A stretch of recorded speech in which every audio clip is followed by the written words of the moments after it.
સુરતમાં અખિલ ભારતીય વિદ્યાર્થી પરિષદના કાર્યકર્તાઓ દ્વારા મજૂરી વિના રેલી કાઢવાના કિસ્સામાં અલથાણ પોલીસે કાર્યવાહી શરૂ કરી છે. પોલીસે 2 કાર કબજામાં લીધી છે તથા એબીવીપીના કાર્યકર્તાઓના નિવેદનો લેવાનું શરૂ કર્યું છે.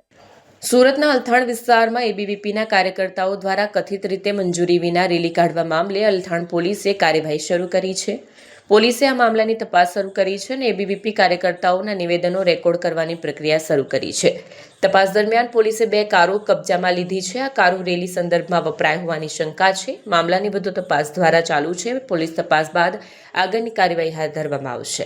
કેમેરામેન હકીમ શેખ સાથે વસીમ હાસમીનો રિપોર્ટ, આઝાદ ન્યૂઝ, સુરત.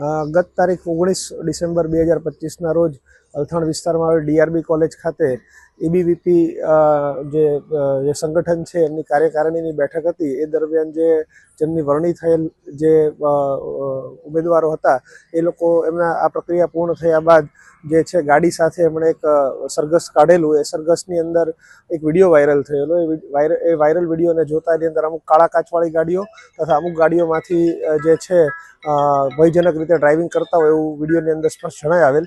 જેથી આજરોજ જે છે જે ગાડીઓ સરઘસમાંથી એ પૈકીની 2 ગાડીઓને પોલીસે જે છે જમા લઈને એમના વિરુદ્ધ કાયદેસર કાર્યવાહી કરેલ છે.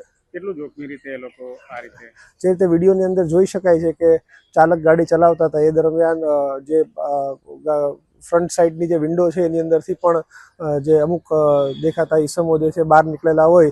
ચાલકે આ દરમિયાન ગાડી ચલાવવી જોઈતી નહોતી પરંતુ છતાં પણ ગાડી ચલાવતા રહે છે એટલે એમના વિરુદ્ધ ભયજનક ડ્રાઇવિંગનો ગુનો દાખલ કરે. મારું નામ લક્ષ્મણનાથ યોગીરાજ, સુરત મહાનગર મંત્રીની જવાબદારી અખિલ ભારતીય વિદ્યાર્થી પરિષદ. શું ઘટના બની આજે અને કેમને શું કાર્યવાહી?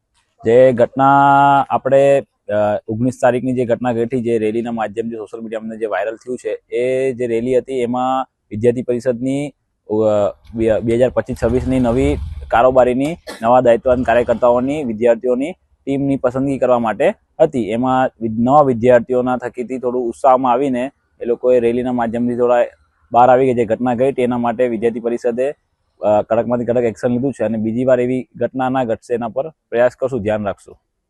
શું કાર્યવાહી થઈ છે પોલીસ તરફથી પણ જે નિયમોના અનુસાર જે થવાનું હશે તે બધું કાર્યવાહી પોલીસે પણ એમને હાથ ધરી છે અને અમને પણ એમને સહયોગ આપ્યો છે. જે વિદ્યાર્થીઓ બહાર નીકળ્યા એને શું સૂચના? જે વિદ્યાર્થી બહાર નીકળ્યા છે એમને પણ અમે સૂચના આપી છે કે બીજી વાર એવી આપણે ઘટના ના ઘટે અને એના પર ચોક્કસપણે બધા ધ્યાન આપે.